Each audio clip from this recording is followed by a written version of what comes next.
Olá, queridos. Boa noite. Vejo aí alguns membros da comissão.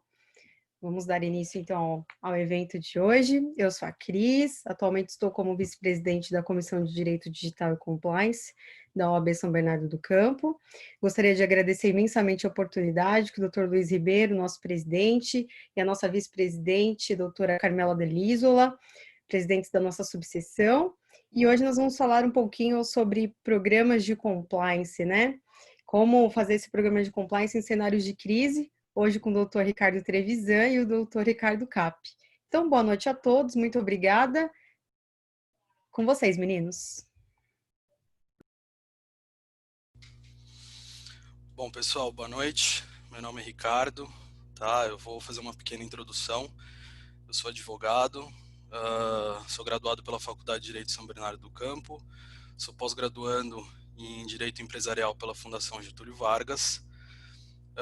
Experiências em Compliance. Eu sou autor de um livro que chama Gestão de Risco e Compliance, juntamente com o Dr. André Castro Carvalho e com a doutora Patrícia Panocchia, tá? E também já atuei na área de compliance, realizando implantação em médias empresas e grandes empresas, tá? Então vamos lá, pessoal. A minha parte, eu vou falar sobre uma pequena introdução do programa de compliance, tá? Deixa eu só acertar o slide. Espera só um instante. Aí. Pode passar para o próximo já.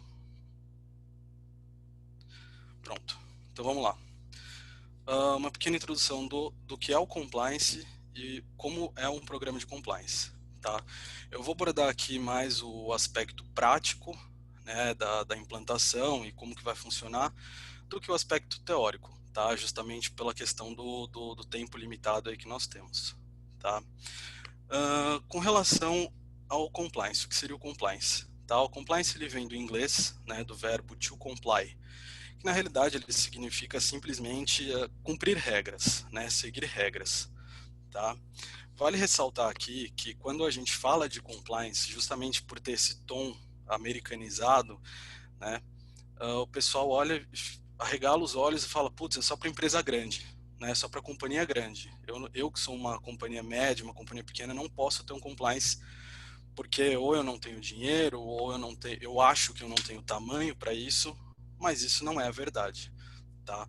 O programa de compliance ele pode ser implantado tanto em pequenas empresas, quanto em médias empresas, quanto grandes empresas, tá? Justamente pelo seguinte, o programa de compliance ele é um programa multidisciplinar, tá? Isso significa o seguinte, de que eu não preciso necessariamente ser advogado para fazer a implantação e não necessariamente o programa de compliance vai versar só sobre os aspectos legais, tá? Então ele é um programa multidisciplinar, tá? Outro ponto super importante da gente mencionar aqui também, tá? O compliance, na realidade, ele é um programa, óbvio, mas ele tem que ser um aspecto cultural da empresa também, tá? Ele tem que ser algo incutido na cultura da empresa. O que isso significa? Para um programa de compliance funcionar, eu tenho que ter todos esses 9 pilares do programa de compliance, tá? No aspecto formal. E além disso, eu preciso ter o comprometimento de todos os meus funcionários, de toda a empresa como um todo, né? Que está disposta a seguir aquelas regras, está disposta a cumprir o que foi colocado no programa de compliance, tá? Em muitas empresas, o pessoal tem uma visão de que o compliance ele é mais uma barreira burocrática, né? Dentro dos processos e procedimentos da própria companhia. Tá? Contudo, como o programa de compliance ele é um programa personalizado, ou seja, ele é feito, direcionado para as necessidades daquela companhia que se pretende implantar, o argumento de, é mais uma barreira burocrática, ele não funciona. Tá? Um programa de compliance bem implantado, ele não vai funcionar como uma barreira burocrática. Né? Ele vai, inclusive, auxiliar para que seja retirada uma série de burocracias seguindo ali esse viés ali do que está estabelecido no programa. Tá? Outro ponto a ser mencionado. Nós temos uma singela diferença entre o programa de compliance e o programa de integridade. Tá? O programa de integridade ele é um programa de compliance, por incrível que pareça, voltado à parte de integridade, ou seja, ele é relacionado à parte de anticorrupção, tá? Então, essa questão do programa Putz, eu me perdi. Mas, enfim, ele é mais voltado para a parte de anticorrupção, tá? Ele surgiu junto com a Lava Jato, tá? Ele é abordado no Decreto de Lei 8420, e nós temos também alguns pilares estabelecidos do Programa de Integridade na cartilha da CGU, tá? Então, no Programa de Integridade, eles são 5 pilares ao invés de 9 do Programa de Compliance. Eles são muito parecidos, né? Inclusive, dentro de alguns pilares, nós temos alguns dos próprios pilares do Compliance, tá? Então, eles são muito parecidos, tá? Então, vamos lá. O Programa de Compliance, ele nasceu, né, no Brasil, nas instituições financeiras, tá? E aí, como eu já havia dito, com a questão da Lava Jato, né, toda essa parte anticorrupção, né, se trouxe aí à tona as exigências aí de programa de compliance. Tá? Inclusive, só a título de curiosidade, em alguns acordos de leniência, são exigidos a implantação de programa de compliance, enfim, só para título de dúvida mesmo, de esclarecimento, mas eu não vou entrar tanto nesse viés justamente pelo tempo, tá? Então vamos lá. Os 9 pilares do programa de compliance. Nós temos o primeiro, que é o suporte da alta administração, que é o famoso tone from the top. O que isso significa? O tom vem do topo, tá? Então, não adianta nada eu ter um programa de compliance que a minha administração, a minha alta administração, ou seja, a diretoria, diretor C-level, não se comprometa a seguir o programa de compliance, tá? Justamente porque eles são um espelho para os que estão abaixo, né, na questão de função, tá? Então, é super importante que tenha o comprometimento da alta administração, tá? Então, todas a questão relacionada a treinamentos, né, enfim, as comunicações, né, são super importantes de serem seguidas também pela alta administração e não só pelos outros funcionários, tá? Outro ponto importante, outro pilar importante, a avaliação de risco, que é o famoso Risk Assessment. O que seria isso? Quando você vai fazer a implantação de um programa de compliance, você faz uma avaliação de riscos, tá? Como eu havia falado, o programa de compliance ele é personalizado. Então, você vai fazer uma avaliação de riscos baseado nas atividades que a companhia exerce, tá? Então, por exemplo, se eu tenho uma companhia, eu estou fazendo implantação em uma companhia que, sei lá, trabalha com a parte de licitação, né? Eu vou trazer todos os riscos, vou fazer toda a análise de riscos voltado à parte de licitação. Então, todos os riscos que eu tenho num processo de licitação que a empresa pode vir a sofrer, tá? Então, o Risk Assessment ele é uma análise de risco baseada nas atividades da empresa que se pretende fazer a implantação do programa de compliance, tá? Outro pilar importantíssimo é a criação de código de conduta e políticas de compliance, tá? Diferenciações entre código de conduta e as políticas. O código de conduta, ele é como se fosse a Constituição Federal dentro da empresa, tá? Então, nele vão conter as normas gerais, né, da empresa, inclusive alguns códigos de ética e conduta ficam disponíveis aí na internet, então para quem quiser e tiver interesse, salvo engano do Itaú, é um código de ética e conduta muito bacana, vale a pena dar uma olhada, só para vocês entenderem a dinâmica do código de conduta, tá? Então ele é basicamente como se fosse uma Constituição Federal dentro da empresa, né? Então você tem lá todas as normas gerais, né, que tem que ser cumpridas ali pelos empregados, né, pela alta administração também, como eu já havia falado em respeito ao primeiro pilar, tá? E as políticas internas, as políticas de compliance, elas são temas específicos que são tratados, tá? Relacionados ao código de ética e conduta. Então, eu nunca posso ter uma política interna, né, que fale o contrário do que está escrito no código de conduta, né? Porque eles se complementam. Né? Então, você tem a Constituição Federal, você não vai ter o Código Civil falando algo que a Constituição Federal vede expressamente, por exemplo. Tá? Então, isso se aplica exatamente aqui. Tá?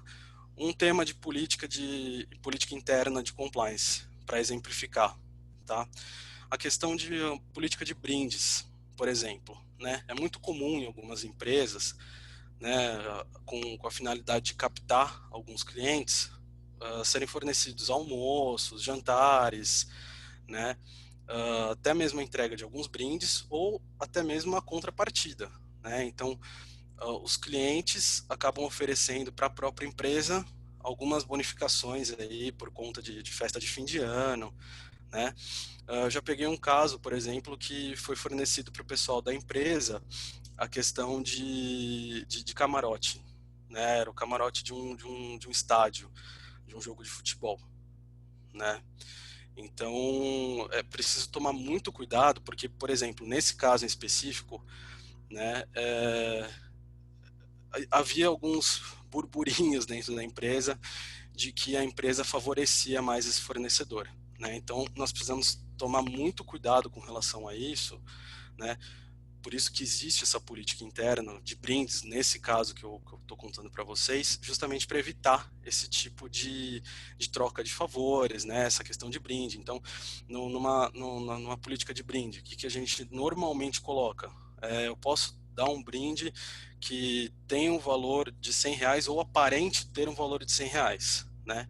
Então, eu nunca vou poder dar um Rolex para a pessoa, porque um Rolex, obviamente, não custa R$ 100, né? Então é mais nesse sentido, tá? Mas esse é um exemplo de uma política, né? Dentro da companhia, baseado ali nas atividades, eu posso ter uma série de outras políticas que, de novo, não entrem em conflito direto com o Código de Ética e Conduta, tá? A questão de controles internos, né? São justamente controles para você minimizar os riscos também da sua atividade, tá? Então, em termos genéricos, o que seria um controle interno, por exemplo? A própria elaboração de políticas seria um controle interno, tá? Porque são políticas que eu tenho que, obrigatoriamente, eu como funcionário, seguir, tá? E aí sim eu vou estar minimizando os riscos. Por quê? Porque essas políticas e esse código de conduta foi baseado na avaliação de riscos, né, no Risk Assessment elaborado anteriormente, tá? Outro ponto, um controle financeiro, por exemplo, para trazer mais transparência para a companhia, é um tipo de controle interno, tá? Então, o controle interno ele serve justamente para prevenir riscos dentro da companhia, tá? O pilar 5, treinamento e comunicação, tá? O treinamento e a comunicação, eles vão servir para o seguinte objetivo, né? Então, eu vou ter um treinamento periódico, é super importante essa palavra, periódico, tá? Acerca do próprio programa de compliance. Então, nesses treinamentos, o que eu vou fazer? Eu posso ministrar um primeiro treinamento falando do geral do programa, né? E baseado ali no pilar 9, que eu vou comentar depois, mas baseado numa auditoria, eu identifiquei que tem determinados problemas, por exemplo, né? Então, eu posso reforçar num treinamento a importância de se seguir determinados processos e procedimentos relacionados a esse problema, tá? Então, é super importante a questão do treinamento periódico. A questão de comunicação, a gente fala bastante da comunicação visual do programa de compliance, tá? Então, você ter ali um totem falando que existe o programa de compliance, você ter ali adesivos espalhados ali pela companhia, informando da existência da companhia, do programa de compliance, você ter um fundo de tela do seu funcionário colocando lá, ó, tem um programa de compliance, você jogar o seu programa de compliance na rede também é uma forma de trazer maior transparência e mostrar que você é uma empresa que adota os comportamentos compliance, né? Enfim, só também a título de curiosidade, essa questão de comunicação ela é muito importante, tá? Só trazendo aqui um pequeno exemplo, né? Em uma das empresas, o que a gente constatou? Né, de que a maior parte dos empregados, quando, óbvio, não só nessa empresa, mas isso é uma estatística, que a maior parte dos empregados, quando presencia, né, alguma situação ali que afronte diretamente o código de conduta e as políticas de compliance, então, por exemplo, eu vi um outro funcionário subornando, né, esbarraria na minha política, por exemplo, de corrupção que eu tenho dentro da minha empresa, né, de anticorrupção que eu tenho da minha empresa, tá? Então, essas pessoas que se esbarravam com, com esses determinados problemas, essas situações, a maioria deles ia para o banheiro, né? Ia para o banheiro porque a pessoa ficava sem saber o que fazer, ia lavar o rosto, ia pensar, né? E aí, o que a gente decidiu fazer? Colocar um adesivo informando no nosso canal de denúncias, né, que é o nosso próximo tópico, informando da existência do canal de denúncias para que sejam efetuadas essas denúncias dentro do banheiro, tá? Então, esse é um meio de comunicação e realmente o número das denúncias havia aumentado, justamente porque as pessoas iam ao banheiro, lavar o rosto, pensar no que tinha acontecido e davam de cara com a comunicação do canal de denúncias, né? E aí elas efetuavam a denúncia, tá? O pilar 6, que é também é super importante, né? Como eu havia falado, ele é o canal de denúncia, tá? O canal de denúncia eu vou deixar para falar um pouquinho depois, porque eu tenho algumas particularidades do próprio, alguns elementos de denúncia, né? Alguns elementos da questão que a gente chama de whistleblower, né? Que seria whistleblower, nada mais nada menos em inglês seria soprar o apito, né? Então, o whistleblower é a pessoa que faz a denúncia, tá?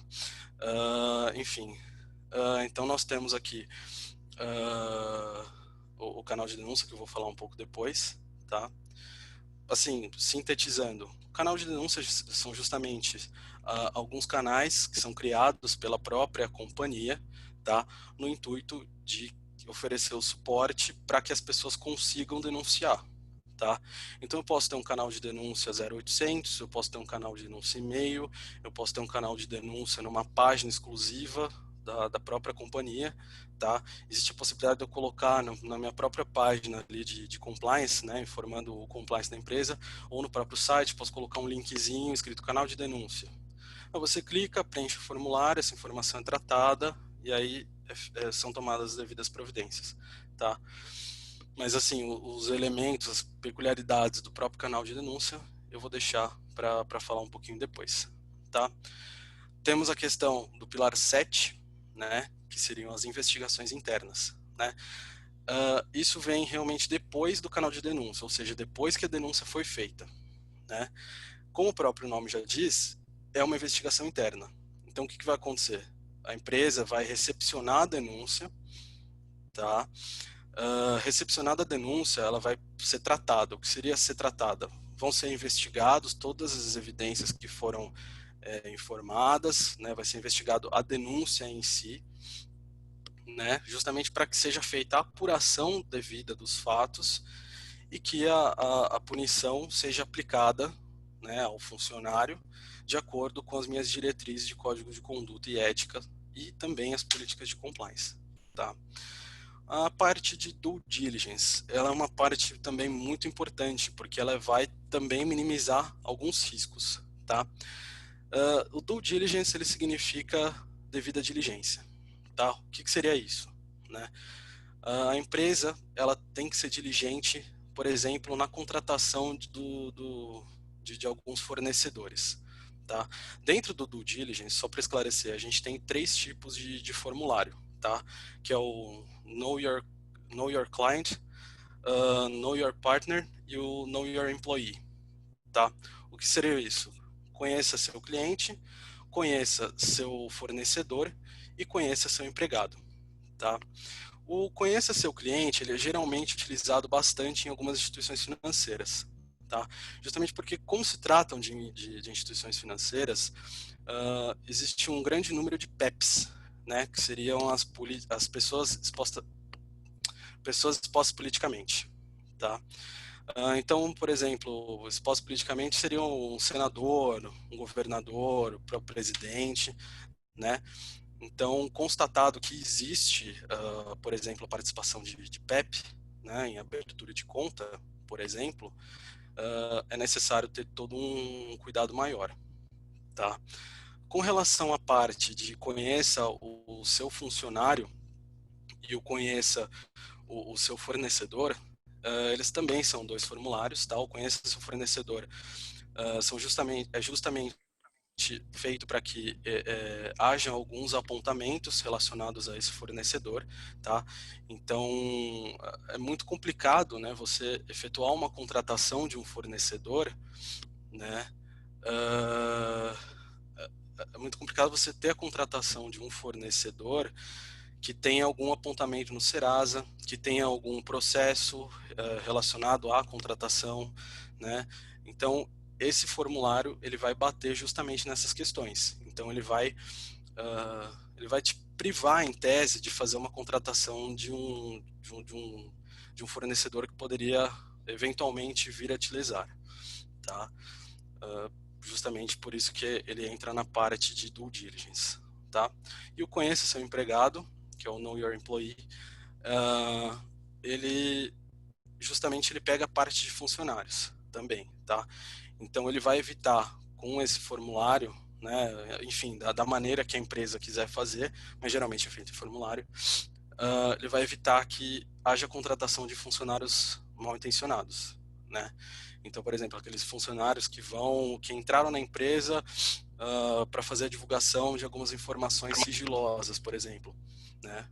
Com esse formulário você vai conseguir identificar e você vai conseguir barrar essa contratação em tese, né, num primeiro momento. Então você vai acabar não contratando esse empregado, tá?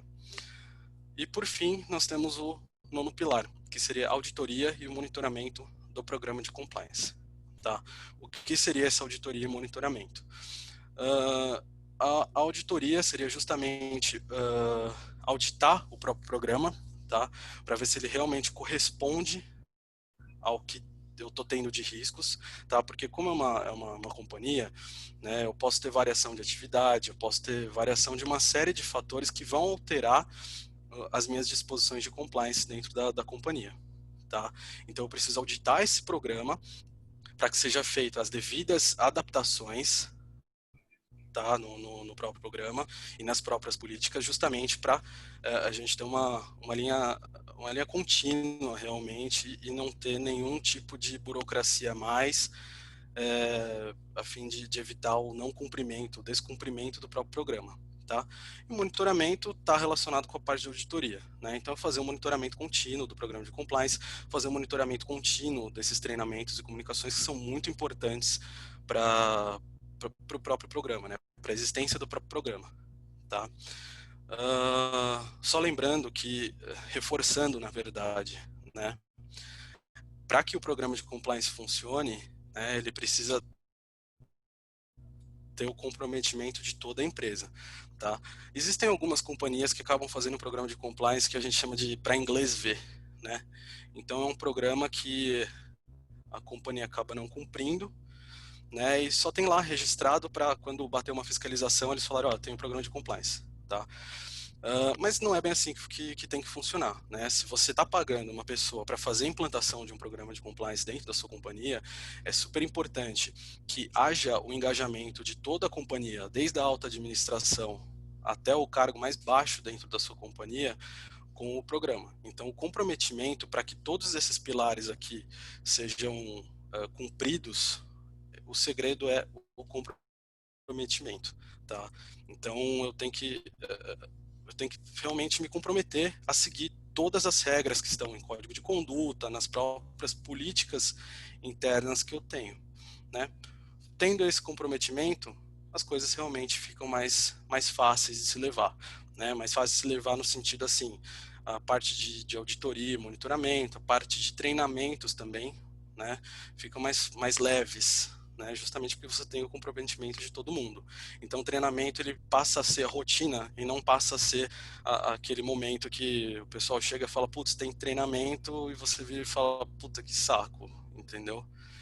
Não é o objetivo. Se você tem uma cultura de compliance dentro da empresa, você tem todos os seus funcionários engajados, o treinamento ele vai ser parte da rotina e não um impeditivo para terminar o trabalho, tá? Pode passar para o próximo slide, por favor?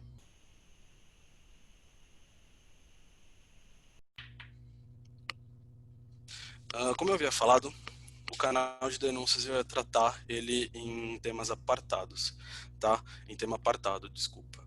Né? Justamente porque eu quis trazer os 4 elementos do whistleblowing, né?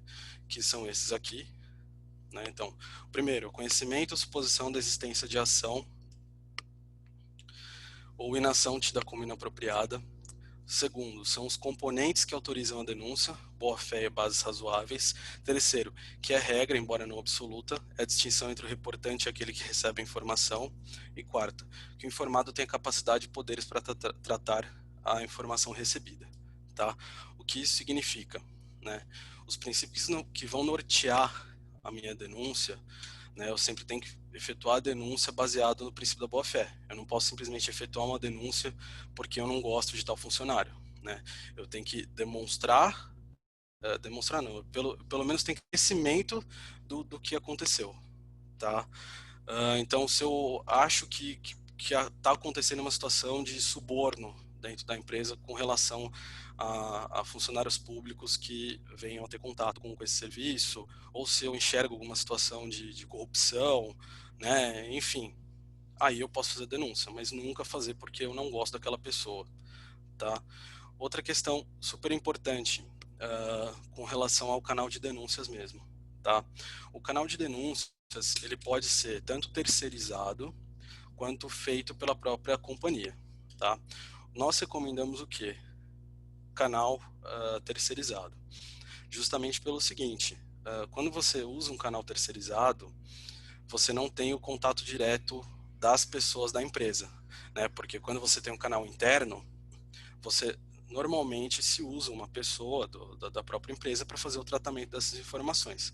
Quando você tem o canal terceirizado, essas informações são tratadas pela empresa, né? Geralmente é feito um formulário explicando o que aconteceu nessa denúncia, né? As partes envolvidas, onde foi, como foi, enfim. E aí isso já tratado é enviado para a empresa para que ela faça as investigações internas devidas, apure os fatos que foram falados e aí aplique as sanções que sejam cabíveis, de novo, dentro do Código de Conduta e Ética e das políticas internas.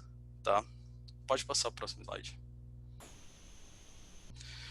Aqui nós temos os elementos da denúncia, que foi o que eu havia comentado anteriormente, né, que é o 5W2H.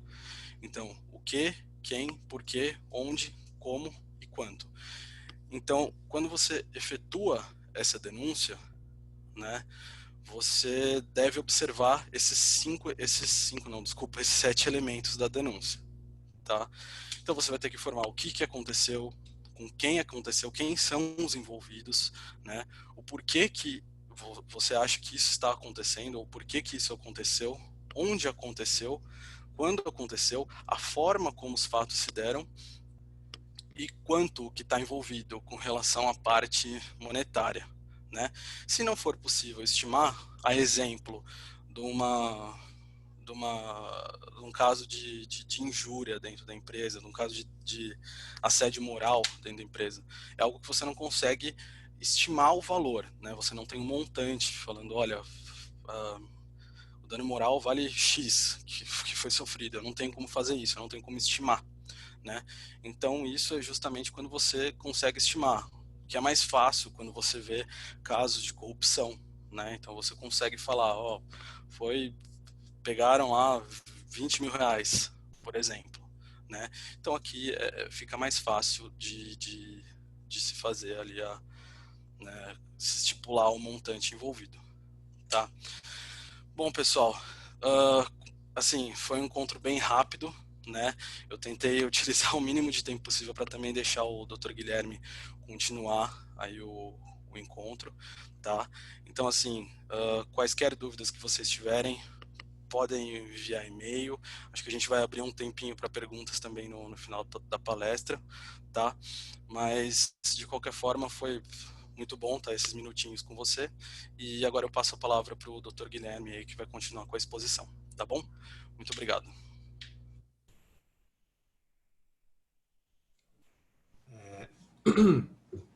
Tá conseguindo me ouvir bem? Alguém me confirma? Sim. Então tá. Primeiramente, queria desejar uma boa noite para todo mundo, para todos os participantes. Queria agradecer a Cris, nossa vice-presidente da Comissão de Compliance e Direito Digital da OAB de São Bernardo, por ter feito esse convite para mim e para o Ricardo. É muito gratificante ter essa oportunidade. E, bom, eu vou falar um pouco sobre a importância de um programa de compliance bem estruturado em cenários de crise, né? Obviamente, relacionando bastante com a questão atual que a gente tem vivido, que é justamente a pandemia do coronavírus e como ela tem afetado não só a área da saúde, mas todas as outras áreas num efeito cascata, né? Em relação a dúvidas, se alguém quiser, no meio da apresentação, abrir o microfone e perguntar alguma coisa, não tem problema, ou mandar no chat, e aí se mandar pergunta, Cris também pode me interromper e perguntar, não tem problema nenhum. Bom, eu vou começar falando um pouco sobre o atual cenário que a gente está passando, que é relativo à pandemia do coronavírus, e aí eu vou trazer alguns questionamentos, né? Inclusive, vocês vão ver que em vários momentos eu vou resgatar aquilo que o Ricardo acabou de falar dentro dos pilares do compliance, porque, como ele mesmo disse, são pilares basilares, então eles estão envolvidos em qualquer etapa do procedimento de compliance, do programa de compliance. Então, primeiramente, é possível prever os tipos de danos e tamanhos de riscos?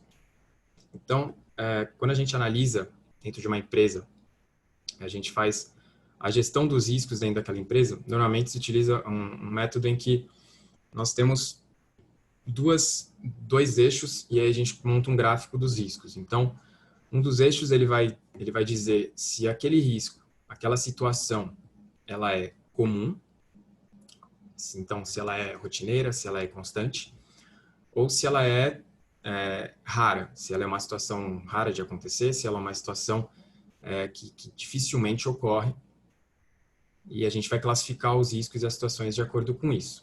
Na outra parte do gráfico, a gente vai ter as consequências desse risco, dessas situações. Então, desde de consequências brandas para a empresa, até consequências desastrosas para a empresa. E aí, considerando essa breve explicação de como a gente costuma classificar os riscos dentro de um cenário de gestão de riscos, como que a gente poderia classificar o evento que está acontecendo agora? Como que a gente poderia classificar uma pandemia? Bom, a última vez que a gente teve uma pandemia de proporções globais e que tiveram um papel tão drástico no nosso modo de vida foi no início dos anos 1900, que foi justamente a pandemia da gripe espanhola, mas que não é nem de perto comparável com a pandemia que a gente está vivendo agora, principalmente em relação ao tema de gestão de riscos dentro do meio empresarial, né?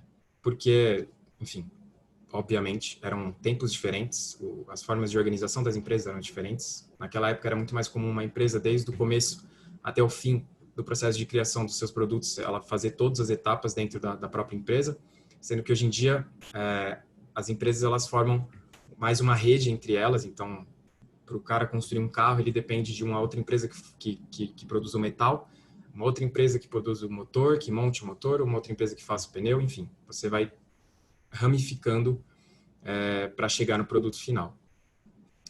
E aí, como que a gente poderia, então, classificar um evento tão raro e consideravelmente imprevisível, né? Porque eu acho que se perguntasse para todo mundo do planeta, dificilmente alguém falaria que estava esperando uma pandemia na próxima década. Então, esse tipo de acontecimento, ele vai estar no gráfico como algo muito raro, mas que, por outro lado, traz consequências muito graves. E é justamente nesse sentido que a gente que existe um termo para classificar essas situações que são extremamente raras, mas que são extremamente devastosas, que são os chamados cisnes negros.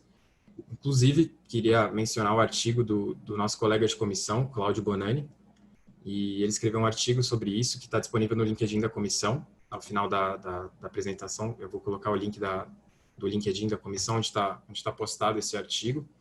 Um artigo muito interessante sobre isso, onde ele explica mais a fundo o que são os cisnes negros.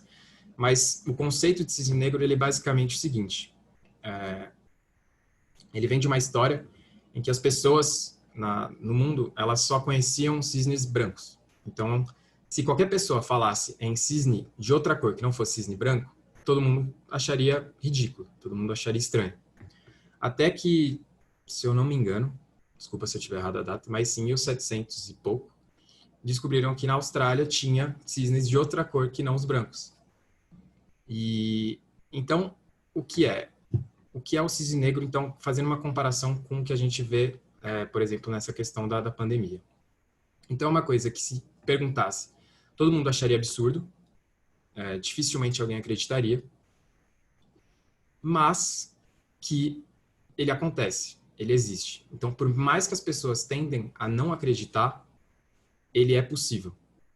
Então, nesse sentido, teria como uma empresa ela prevê especificamente uma pandemia dentro do seu setor de gestão de risco, né? Teria como uma equipe de gestão de risco prever uma pandemia que fosse afetar todo o sistema econômico, mercado, fornecedor, todos os sistemas que você conseguir imaginar. Seria possível uma equipe imaginar isso na década seguinte? Muito difícil. Praticamente impossível. Na verdade, até depois do início da pandemia, as pessoas tiveram dificuldade em aceitar que ela estava acontecendo. E, inclusive, até hoje tem gente que prefere não acreditar que ela está acontecendo do que simplesmente se esforçar em, eventualmente, ajudar a combater isso. Mas, enfim. Então, o importante por mais que fosse impossível a pessoa prever que a gente fosse ter um cenário como a gente está tendo agora, existem sim métodos de prevenção a riscos considerados cisnes negros. Então, as empresas que possuem uma estrutura bem elaborada de gestão de risco, de compliance, ela tem métodos, e aí você tem alguns setores que são responsáveis por isso, como plano de gerenciamento de crise, você tem plano de continuidade de negócios, que são justamente planos, como o próprio nome diz, que serão aplicados em casos de crises que afetem completamente o funcionamento daquela empresa. Então, a gente não está falando de eventualmente um fornecedor quebrar ou algo do tipo. A gente está falando de algo que afete toda a esfera da empresa e do mercado junto, né? E aí, dentro disso, todos esses são ferramentas que fazem parte do que a gente chama de Enterprise Risk Management, que é a análise de tudo que envolve o risco da empresa, né? Então, tudo que envolve o risco para aquela companhia, ela vai ser analisada dentro disso. E aí, continuando, quais são os aspectos que geralmente derivam de uma crise, né? E aí, lembrando que eu vou sempre fazer ter como parâmetro, né, fazer um paralelo ao que a gente tem vivido nos dias de hoje com a pandemia. A primeira coisa que a gente observa numa crise muito grave é que existe uma tendência das empresas e das pessoas de relativizarem as regras e procedimentos, né? Então, as pessoas tendem a relativizar a burocracia, por estarem passando por um período difícil, elas tendem a tentar simplificar as coisas para, por exemplo, ter assinatura de mais contratos, tentar conseguir um pouco mais de caixa, e justamente por causa do cenário desesperador que é uma crise desse tamanho. Só que, analisando nesse sentido, e aí eu venho especificamente para a cena da pandemia do coronavírus, nesse ano foi promulgada a lei número 13.979, que é uma lei que fala, em termos genéricos, quais são as medidas que deverão ser adotadas para o combate ao coronavírus. Então, a gente teve uma lei específica que previu quais eram as medidas a serem tomadas para o combate dessa pandemia. E eu quero citar especificamente o artigo 4º, que o artigo 4º ele prevê a dispensa de licitação para aquisição de bens, serviços e insumos de saúde destinados ao enfrentamento da emergência de saúde pública de importância nacional decorrente do coronavírus, que trata essa lei. Então, aqui, e aí entra na questão do risco da empresa, de relativizar as regras e procedimentos. Então, o quê? Quando um empresário ele se depara com uma lei dessa e que ele estava habituado a conseguir o contrato com a administração pública através de processos licitatórios, e aí ele se vê numa crise onde ele teve sua carteira de clientes reduzida, ele teve a entrada de valores reduzidos, contratos com fornecedores e parceiros também caindo. Ele vê isso inicialmente como uma oportunidade. Poxa, se estão dispensando a licitação, então eu acho que eu consigo contratos com a administração pública de forma mais fácil, de forma mais rápida. Só que, na verdade, especificamente em relação a esse artigo 4º, ele tem um perigo que algumas empresas, ao lerem esse artigo de primeira, podem não enxergar. E esse tipo de perigo que eu vou citar agora é justamente onde entra a importância de se ter uma estrutura de gestão de risco, uma estrutura de compliance que vai fazer análise na hora de uma contratação, na hora de, eventualmente, pedir a dispensa da licitação.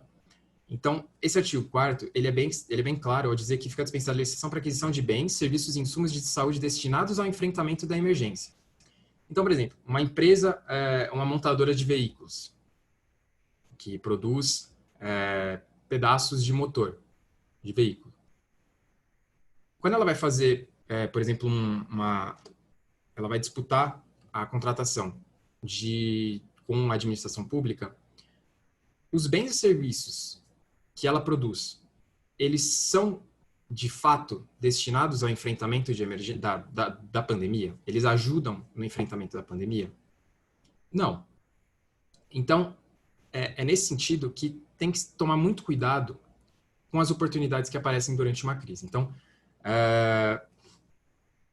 por exemplo, o que poderia parecer como uma grande oportunidade de fechar contrato com a administração pública no momento em que o mercado está escasso, acaba se tornando um perigo para a empresa, porque pode ser que lá na frente, e isso com certeza vai ter, já começou até, inclusive, a gente tem o exemplo do governador do Rio de Janeiro, por justamente dispensarem a licitação durante esse período excepcional, as investigações a respeito dessas contratações, elas vão ser mais rigorosas. Então, é muito perigoso para uma empresa que é de um setor que não produz bens ou serviços que são destinados ao combate à pandemia, se animar com essa dispensa de licitação, fechar inúmeros contratos e no momento ele achar que ele está conseguindo caixa para a empresa, ele está conseguindo dinheiro para a empresa, e dali 6 meses, 1 ano, através de investigações, a empresa acabar sendo condenada a pagar multas e acabar quebrando, justamente por já vir enfraquecida de uma crise, né? Então, é justamente isso que eu quero dizer quando eu falo que tem a via de mão dupla existente no artigo. Então, a gente tem o que inicialmente parece uma oportunidade e o que depois, na verdade, pode se tornar um grande problema para a empresa. Então, justamente outra coisa que é super degradante para uma empresa, além da multa que ela eventualmente teria que pagar numa eventual condenação, principalmente, acho que principalmente não é o valor monetário que vai ser que vai definir a quebra de uma empresa, mas fere principalmente a reputação daquela empresa frente ao mercado. E aí está uma coisa que ela vem crescendo nos últimos anos no Brasil. A gente tem nas empresas no Brasil um selo que chama selo Proética, onde as empresas se cadastram e elas pedem para receber esse selo Proética. Então, esse selo Proética, ele demonstra que aquela empresa ela tá realmente disposta a trabalhar e fazer as coisas de forma ética, seguindo todos os parâmetros, todas as normas que devem ser seguidas. E aí, comparando os dados do Proética, o selo Proética de 2016 e de 2019, que é o último ano que a gente tem o balanço, teve um aumento enorme no número de solicitações de empresas que pediram justamente o registro e o agraciamento desse selo Proética. Então, a gente percebe que não é só uma questão de norma, porque a gente sabe que existem leis que elas acabam sendo só mais uma obrigação para aquela empresa. Mas quando as empresas fazem esse caminho contrário de elas procurarem serem reconhecidas como empresas que respeitam as normas, justamente através desse selo do Proética, é que a gente percebe que as empresas têm muito interesse nisso, porque elas perceberam que o mercado também se interessa bastante por isso. Então, cada vez mais os consumidores cobram das empresas, e isso fica claro através de inúmeras campanhas que existem por aí, de empresa que protege a Amazônia, empresa que apoia a proteção do Pantanal, empresa que é contra o trabalho infantil. A gente tem inúmeras campanhas dessas, onde as empresas cada vez mais estão se preocupando em demonstrar que elas estão engajadas com esse tipo de comportamento, né? E aí eu já falei um pouco sobre essa questão de que se as oportunidades que se apresentam durante uma crise são sempre positivas. E aí foi justamente o que eu falei. É muito perigoso você ver, num momento de desespero, num momento de fragilidade financeira, você conseguir ter a calma e a consciência de que você, mesmo num momento de fragilidade, onde a principal preocupação para uma empresa, assim como a gente aprendeu na faculdade, é o lucro. Então, o principal objetivo daquela empresa é a todo instante conseguir reduzir os gastos e aumentar o caixa, aumentar o lucro. Então, está aí uma importância de se manter uma estrutura de compliance para análise de normas e procedimentos e tudo que envolve essa burocracia.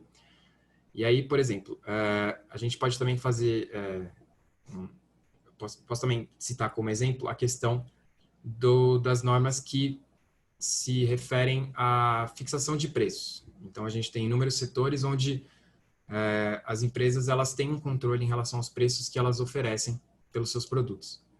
E no momento de crise, muitas vezes levados pelo desespero, as empresas podem achar que baixar o preço, jogar o preço lá embaixo, pode ser determinante para elas conseguirem manter os clientes e conseguirem manter o mercado. Só que nessa questão também é algo que pode lá na frente trazer consequências, tanto administrativas quanto cíveis, quanto inclusive penais para essas empresas, caso elas desrespeitem o livre mercado, né? Quando a gente fala de fixação de preço e tudo mais, né? Então, a importância de se analisar as oportunidades, mesmo durante uma crise, ela é vital.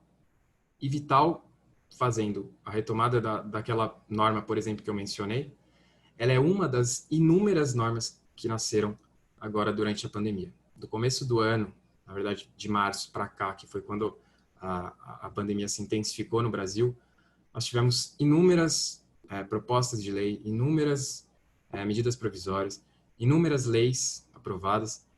Então, a empresa ela tem que estar, e a empresa, eu digo, a equipe de compliance, tem todos os seus setores envolvidos, ela tem que estar muito ligada em tudo que diz respeito à conformidade com as normas. Então, justamente nesses momentos de crise, e a gente vê uma crescente gigante no número de normas, que a empresa ela tem que estar extremamente focada em se manter alerta o tempo todo, porque ela já está debilitada por causa da crise e uma condenação, uma eventual multa sobre o seu faturamento lá na frente vai ser terrível, né? Vai ser terrível. Outra coisa que eu queria mencionar é o artigo 2º da Lei Anticorrupção. Nessa seara, né, o artigo ele fala que a empresa vai ser responsabilizada objetivamente, ou seja, independentemente de culpa, pelos atos lesivos previstos na lei em seu interesse ou benefício. Então nesse caso, retomando um pouco do que o Ricardo falou, no momento em que ele falou da due diligence, um dos aspectos é sempre analisar, e aí, de novo, principalmente nos momentos de crise, porque uma condenação vai ser muito pior do que em tempos normais, reforçar os processos de controle e investigação, digo, de pesquisa, no momento da contratação de terceiros. Justamente porque, como está exemplificado aí, a lei anticorrupção, ela prevê que a empresa ela vai ser condenada independente de culpa por eventuais atos que sejam feitos em seu interesse ou benefício. Então, nesse caso, você pode acabar assinando um contrato que te pareça interessante para aquele cenário com um terceiro, e aquele terceiro, na pressa de estar no meio de uma crise e querer fechar logo o contrato, você não percebe que, na verdade, ele já vinha cometendo atos lesivos, atos ilícitos, e a sua empresa, naquele momento, ela acaba sendo condenada junto, simplesmente pelo fato de que, numa afobação daquele cenário de crise, acabou não se fazendo a devida pesquisa, a devida análise daquele contrato que estava sendo fechado. E aí, nesse cenário, retomando outro pilar que o Ricardo mencionou, que é a questão dos treinamentos e comunicações. Então, quando a gente fala em compliance e imagina um cenário de pandemia onde as pessoas, de um dia para o outro, passaram a não poder sair de casa, né? Como que a gente consegue garantir que, por exemplo, todos os funcionários que estão hoje trabalhando em formato de home office, e aí você tem empresas que, inclusive, já adotaram home office daqui para continuidade, como garantir que aquele funcionário que antes trabalhava no prédio, onde a rede de internet ela tem VPN, ela tem controle, onde o computador dele ele é codificado, onde o chefe estava o tempo todo perto, onde o notebook muitas vezes ele fica na empresa. Como garantir que esse funcionário, que agora está em casa, no próprio computador, na própria rede de internet de casa, como garantir que você não tenha vazamentos, como garantir que você não tenha quebra de padrões previstos no código de ética, previstos no código de conduta da empresa, como garantir isso? E aí é importantíssimo ressaltar o que o Ricardo já falou, que não adianta você querer aplicar na sua empresa o compliance simplesmente por ser uma necessidade formal, né? Não adianta você preencher os requisitos que são cobrados pela administração pública dentro de um programa de uma empresa simplesmente por preencher. E aí é nesse ponto que tem que se frisar que o ideal, acho que o ápice do programa de compliance dentro de uma empresa é quando você consegue criar uma cultura de compliance. E aí eu coloquei uma frase que eu li, que resume isso, que é justamente fazer o certo mesmo quando não há ninguém vendo. Então, se o seu funcionário, através de treinamentos, através de comunicados, e aí durante a pandemia a empresa tem que se manter presente na vida daquele funcionário, então, através de e-mails, marcando eventualmente algumas reuniões, deixando extremamente aberto e claro que a empresa está à disposição para escutar eventuais elogios, reclamações, dúvidas sobre o que tiver, sobre que o funcionário tiver. Então, a empresa ela tem que se mostrar muito aberta através desses canais de comunicação, tanto para denúncia quanto para dúvidas e etc. E ela tem que se mostrar presente no dia a dia do funcionário, mesmo que não fisicamente. E isso é muito mais fácil quando justamente a gente tem uma cultura de compliance instituída dentro daquela empresa. Quando os funcionários eles vestem a camisa daquilo que está sendo dito dentro do código de conduta, quando os funcionários eles mesmo que sozinhos eles seguem aquilo que está no código de conduta, eles adotam aquilo e inclusive num dos cursos que eu fiz é interessante porque uma empresa que estava sendo citada como caso, os funcionários passaram a aplicar aquelas condutas éticas que estavam previstas para o meio profissional, inclusive no meio pessoal. Então, que a gente pode citar, por exemplo, o funcionário que está acostumado a sair da empresa todo dia levando uma caneta da empresa. Não, é uma caneta só, não tem problema, a caneta não vai quebrar a empresa. Mas o problema não é o valor em si, o problema é o comportamento. Porque o que um faz, o outro vai querer fazer também.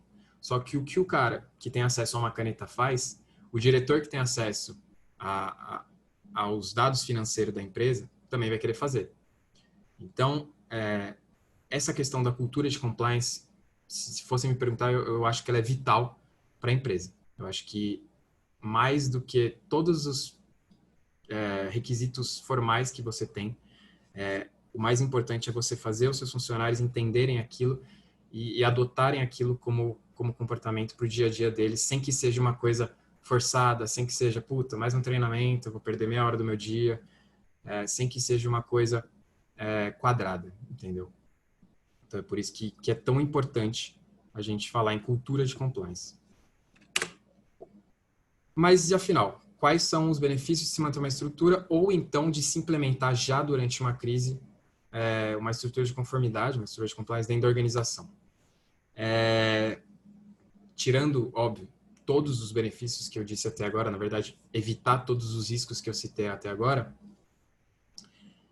a lei anticorrupção, a gente pode citar um dos benefícios de ter uma estrutura de compliance dentro da empresa.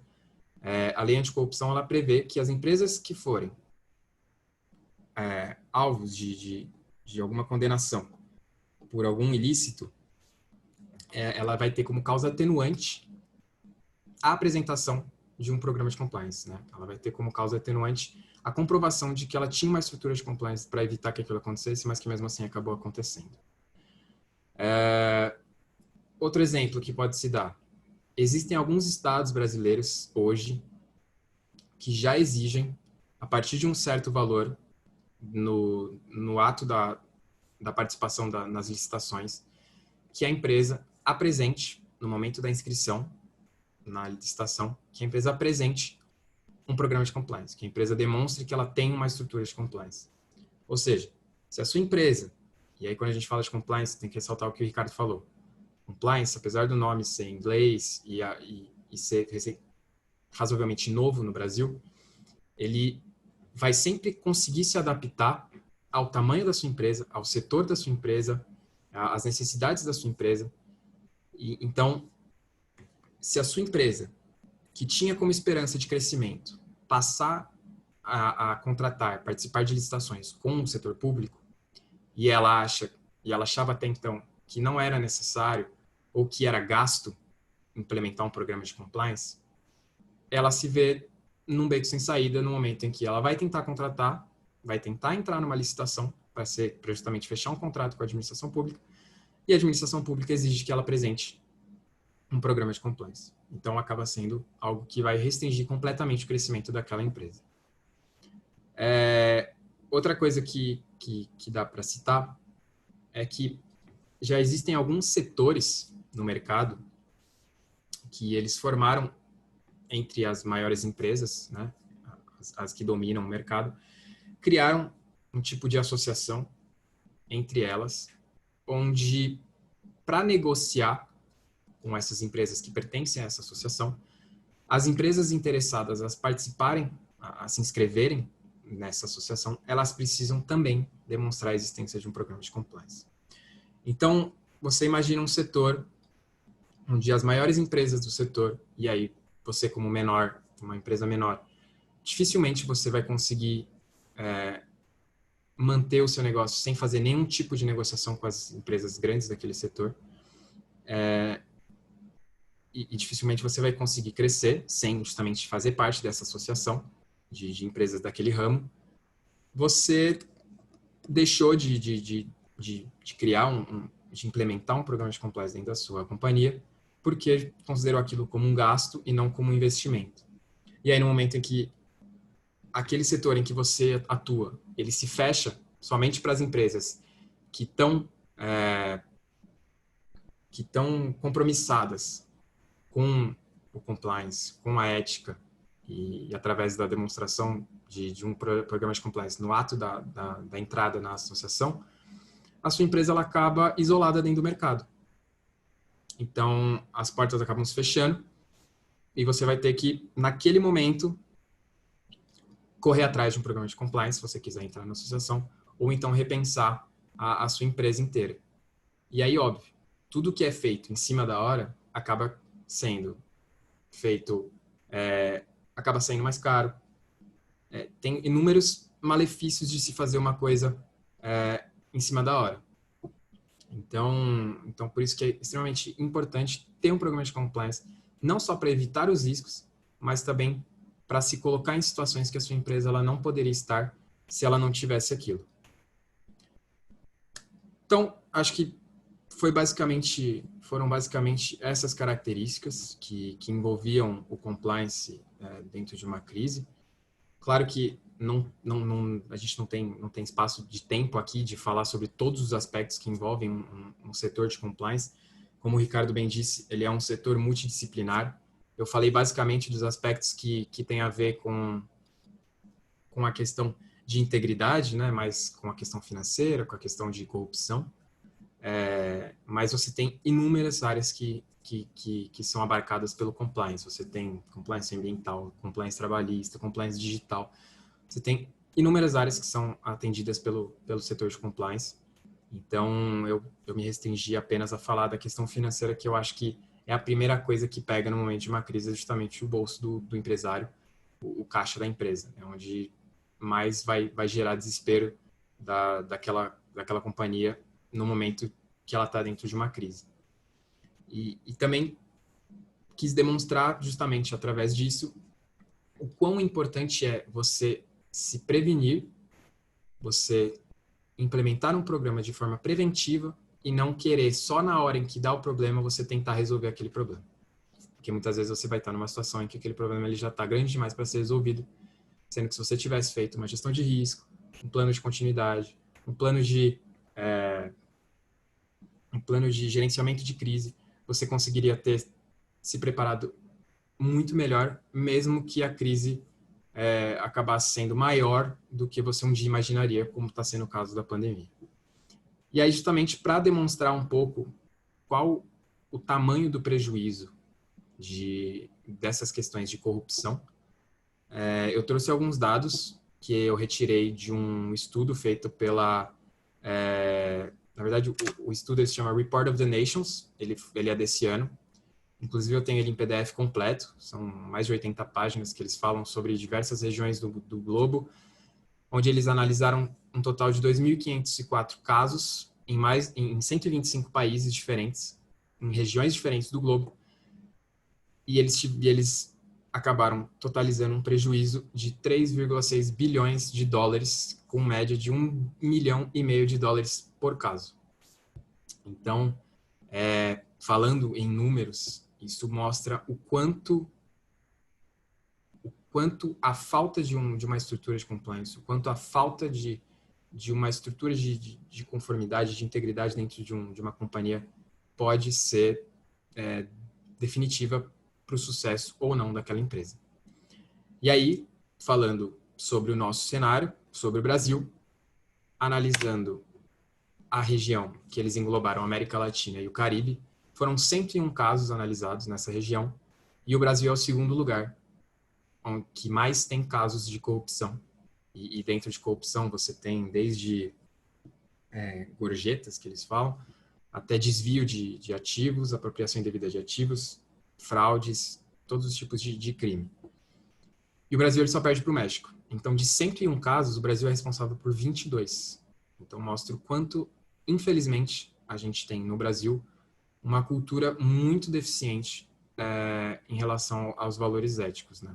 Infelizmente, é uma coisa que eu enxergo como estrutural, mas que, através de estatísticas, está representada o quanto o nosso país tem a tendência de se aplicar o jeitinho, né?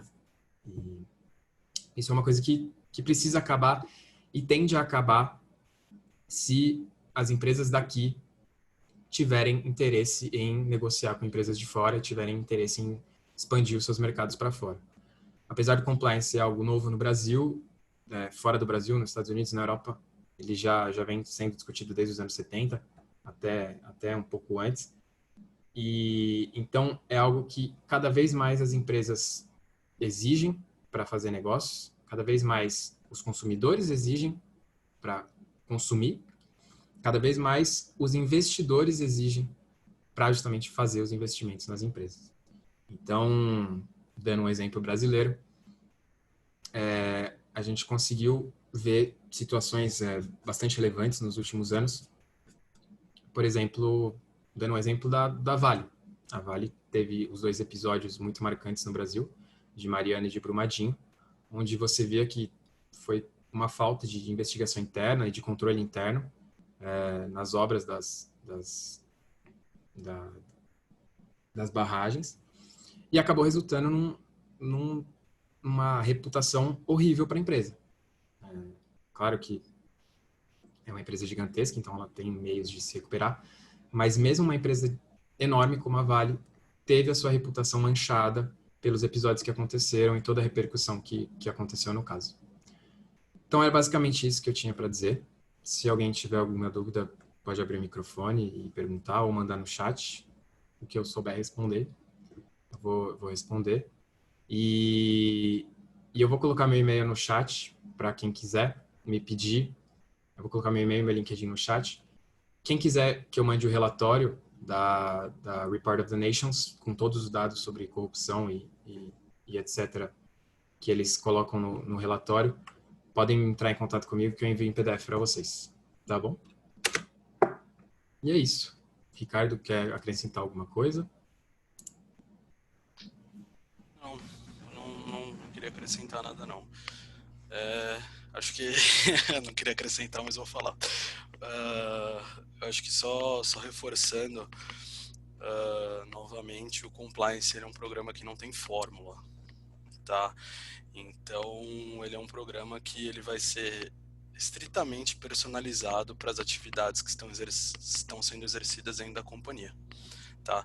Eu acho que é muito importante isso ficar claro, porque até mesmo a reputação das pessoas que fazem implantação de compliance às vezes são manchadas justamente porque você pega algumas empresas que fazem aqueles programas de compliance que é só para inglês ver, né? Então, isso, muitas vezes os próprios advogados, enfim, os próprios implantadores ficam de mãos atadas, porque eles ouvem coisas do tipo, eu estou pagando, eu quero que seja feito dessa forma, entendeu? Então, muitas vezes acaba sendo manchada até a reputação desses profissionais, porque é feito um copia e cola, né, como o mesmo Guilherme disse, para que tudo seja feito aí de última hora. E sendo feito de última hora, sendo bem sincero, você não tem tempo suficiente para fazer uma avaliação de riscos correta, você não tem tempo suficiente para fazer uma elaboração de documentos correta, é muito difícil fazer isso, entendeu? E eu digo assim, rápido, em um mês você não consegue fazer isso. Tá? Então, às vezes é feito um copia e cola só para, enfim, como eu havia falado, como o Guilherme falou, se baixar uma fiscalização, você mostrar, eu tenho programa de compliance. Se eu quiser entrar, participar de uma licitação, eu tenho programa de compliance, entendeu? Mas nem sempre ele é personalizado e nem sempre as companhias vão seguir, né? Aqui no Brasil a gente tem essa deficiência muito grande, né, com relação a seguir esses procedimentos, porque o nosso país já é um país muito burocrático. Tá? Então, você implantando o programa de compliance, né, ele já é visto como uma burocracia a mais, né? No entanto, conforme eu já expliquei, por todos aqueles motivos, ele é um aliado, né, a eliminar a burocracia e não uma barreira, né? Então, acho que é muito importante deixar frisado aqui que o programa de compliance não tem fórmula, tá? Ele é personalizado para cada companhia, especializado para cada atividade exercida dentro da companhia, tá? Então, bom, acho que essas foram as minhas considerações finais aí.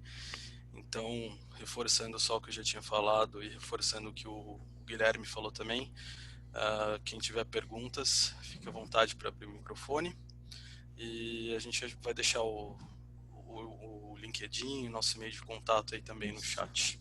Tá bom? Bom, pessoal, eu gostaria de falar, meu nome é Débora Rocha, sou a presidente da Comissão de Direito Digital e Compliance. Quero dar meus parabéns para vocês, meninos, mandaram muito bem, Ricardo, Guilherme, coisas que a gente já havia falado, vi frases nossas aí na apresentação. É fantástico tudo que vocês falaram. O Ricardo agora falou que o compliance não tem uma fórmula. E eu gostaria de complementar. O compliance não tem uma fórmula, ele tem começo e não tem fim. O compliance é um organismo vivo dentro das empresas.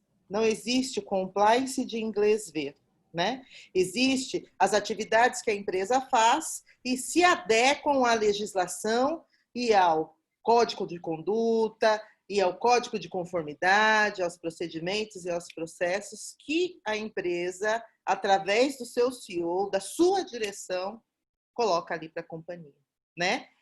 Eu gosto bastante de falar sobre exemplos vivos, né? O Guilherme falou bastante da questão da pandemia e, infelizmente, a gente vê o compliance fazendo falta e muito mais na iniciativa pública do que na privada, né? Se a gente pegar o caso de corrupção do Rio de Janeiro, que teve em meio à pandemia, o problema dos hospitais que não foram entregues, os problemas de associações que foram criadas para intermediar compras, né? Que culminaram aí na prisão do governador, mais um, né? Terceiro do Rio de Janeiro. Pessoal, falta de compliance. Não dá para você ser governador de um estado e dizer que você não sabia que a sua mulher era a pessoa do escritório de advocacia que apresentou as propostas. Como assim? Né? Não dá para fazer de conta que você não sabia, o caso da Amazonas, por exemplo, que você comprou respirador de uma loja de vinho. Então, assim, há absurdos, atrás de absurdos, e que provam que o crime não compensa, gente. Parece uma frase clichê, mas a falta de compliance expõe as pessoas, expõe as empresas, e essa história de falar, mas eu não sabia que eu não podia, não posso levar a caneta do escritório? Ninguém me falou que eu não podia. Tudo que você não pode explicar como fez, não faça. Isso é o meu resumo do que é compliance. Quero agradecer muito o empenho de vocês, essa maravilhosa explanação didática.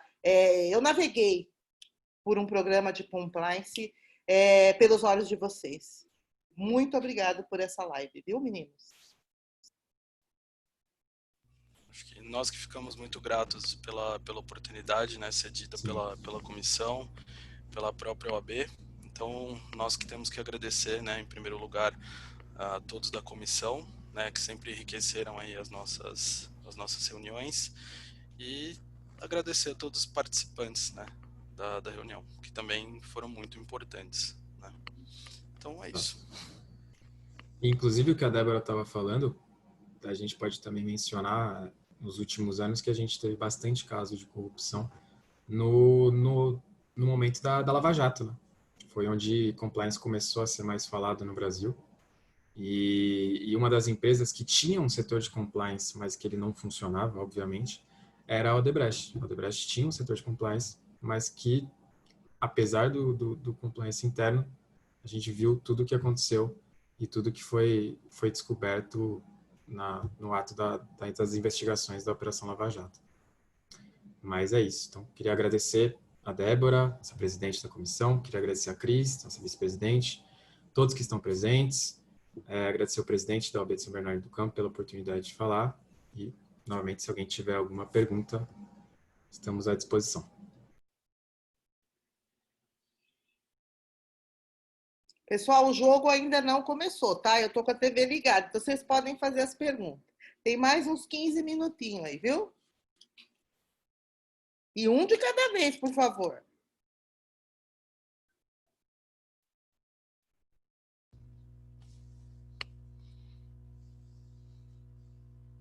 Quanta gente perguntando, bacana. Isso é um bom sinal, quer dizer que a apresentação de vocês foi espetacular. Eu acho.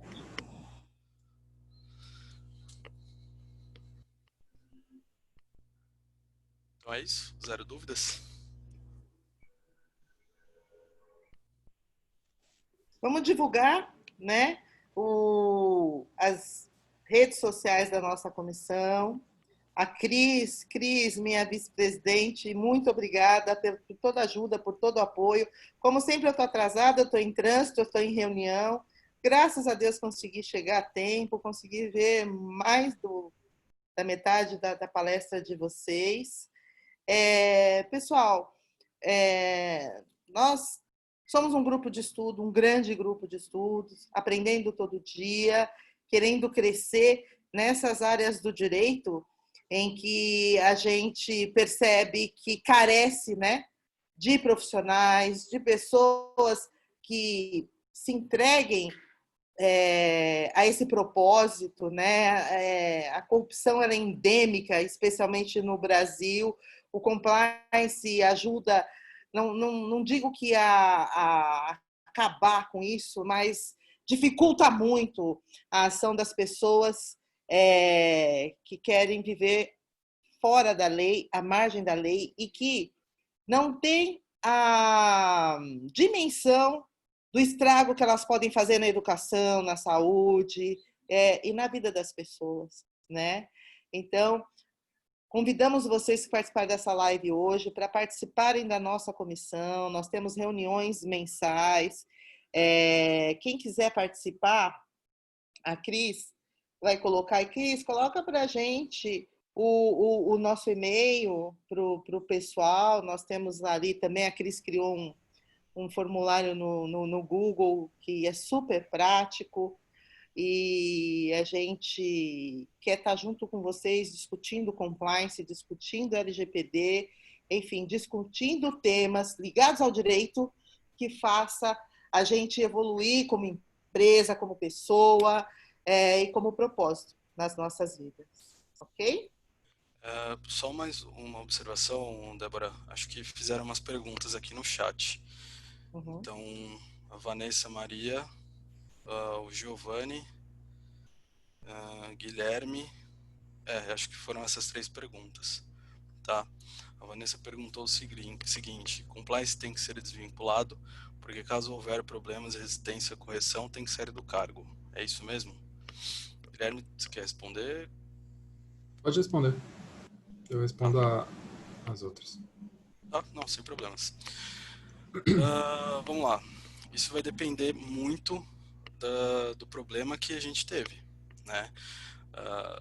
Eu não posso manter por exemplo, vamos trabalhar com exemplos. Eu não posso manter um diretor C-level na mesma posição, seja ele CEO, CFO, CCO, COO, enfim. Eu não posso manter ele na mesma posição se o dano que foi causado, né, a companhia, ou se a conduta que foi denunciada, ela é realmente muito grave. Tá? Então, o que eu falo de muito grave? Dentro das próprias políticas, a gente também tem algumas classificações com relação ao cometimento de determinadas condutas, né? Então, eu não posso manter um CFO dentro da empresa, dentro da companhia, se ele, enfim, fez o superfaturamento de balanço para aumentar o PLR, por exemplo. Eu não posso manter ele nesse cargo, né? Justamente porque é uma conduta que foi praticada, é uma conduta muito grave, tá? Então, nesse caso, eu não falo nem em resistência à correção, né?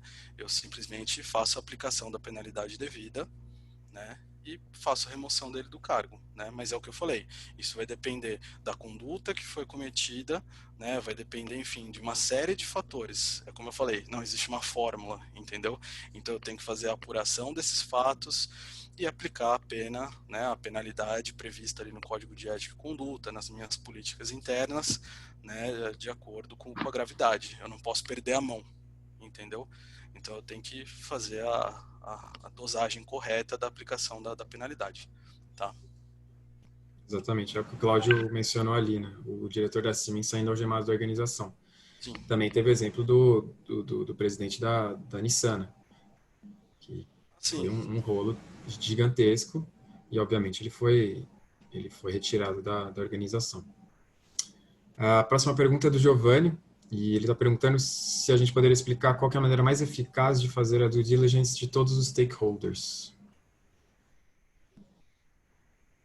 Você quer seguir na Pode resposta? falar. Eu vou responder da instituição religiosa.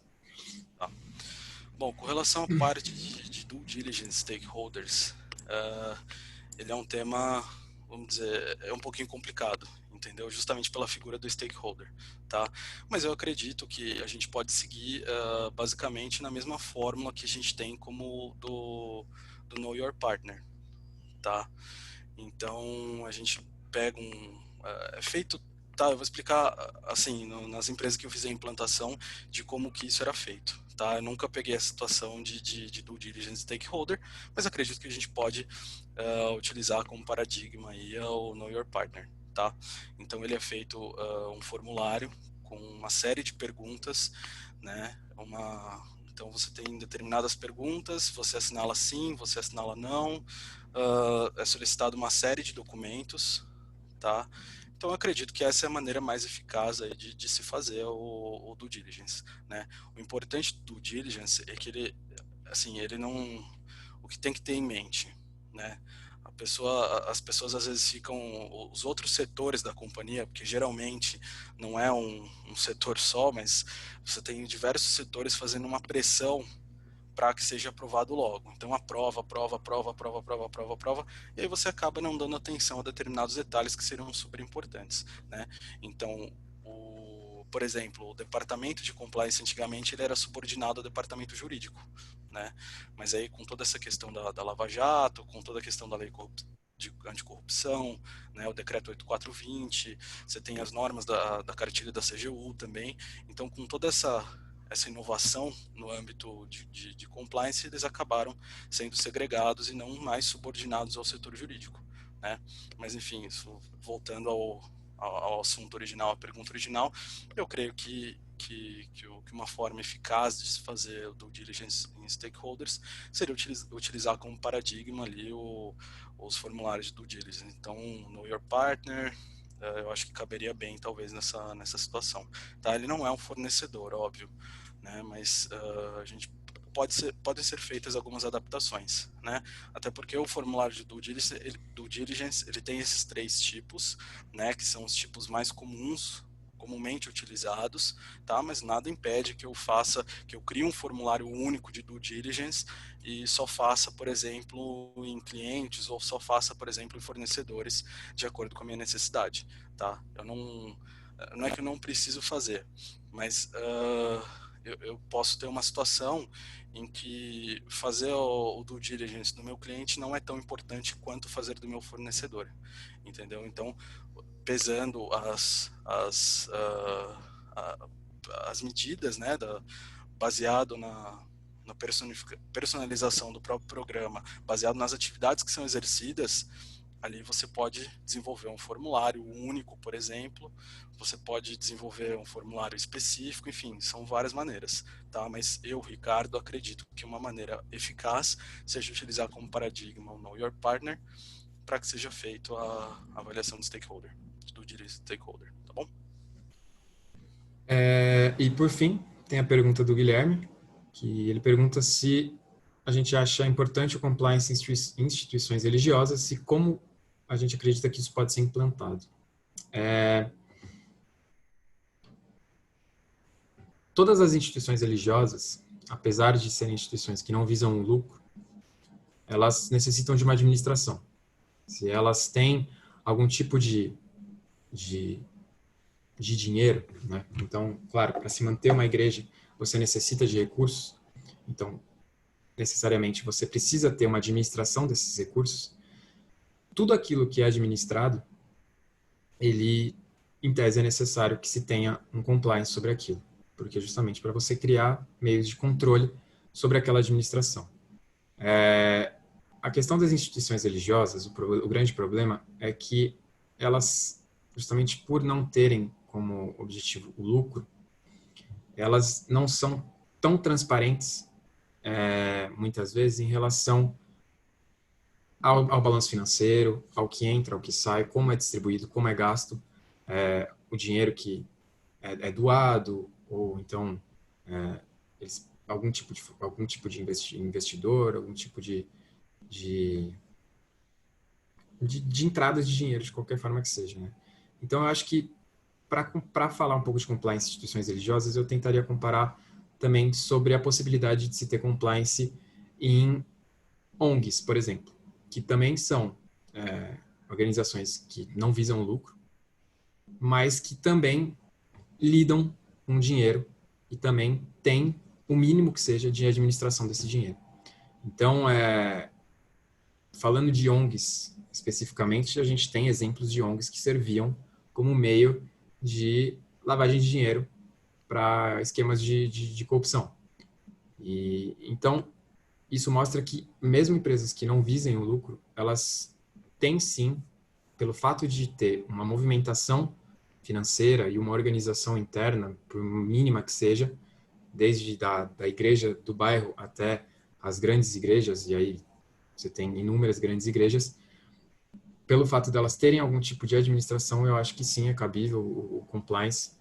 E a implementação dele,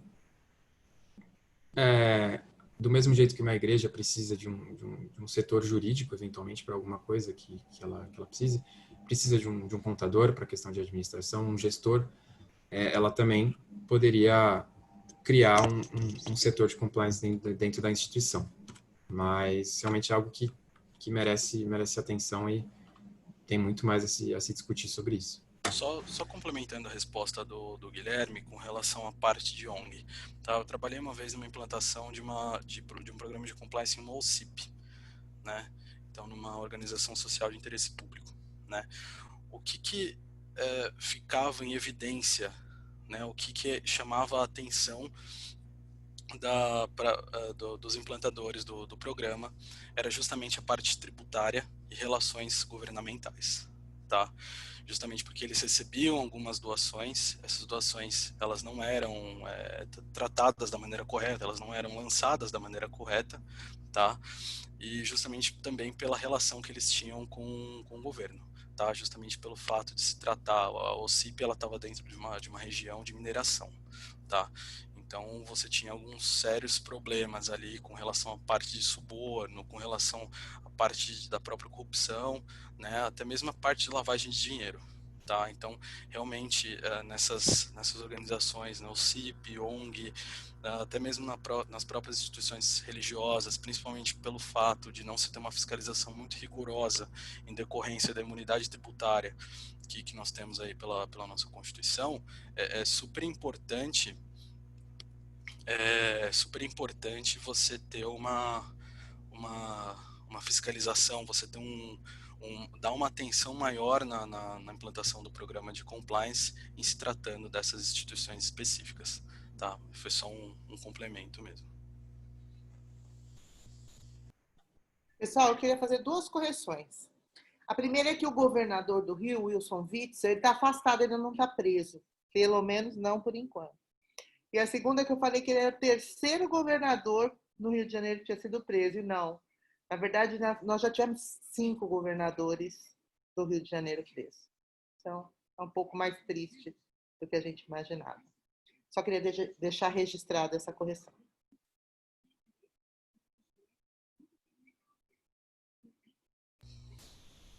Mais perguntas, pessoal?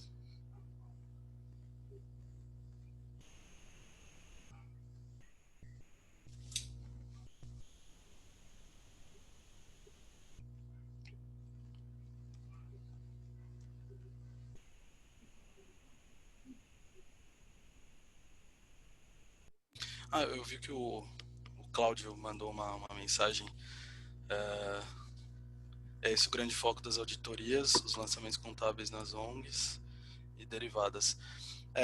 Com relação a essa OCIP, Cláudio, só trazendo um pouco de informação, a gente se preocupou em fazer uma elaboração de política contábil específica, tá? Justamente para evitar aí alguns lançamentos indevidos, né? Lançamentos errados, enfim, né? Para evitar toda essa situação aí para evitar a configuração ali de uma possível lavagem de dinheiro, de uma possível corrupção, enfim. Tá?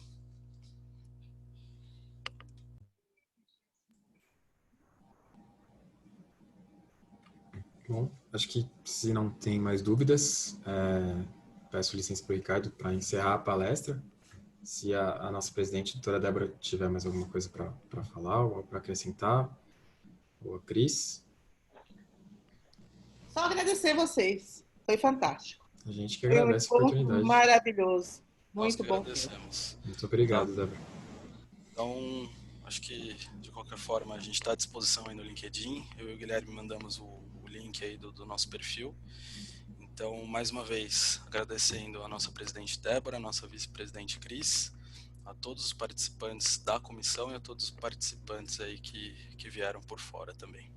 Exato. Tá. Ressaltar, quem tiver interesse, faça parte da nossa comissão, que a gente está sempre debatendo temas como esse lá e, enfim, de grande ajuda para quem quer ficar por dentro desses assuntos. Boa noite a todos, muito obrigado. Boa noite, pessoal. Muito obrigado. E até a próxima. Até a próxima. Um abraço, pessoal. Obrigado. Tchau, tchau. Tchau, tchau. Tchau, meninos. Parabéns.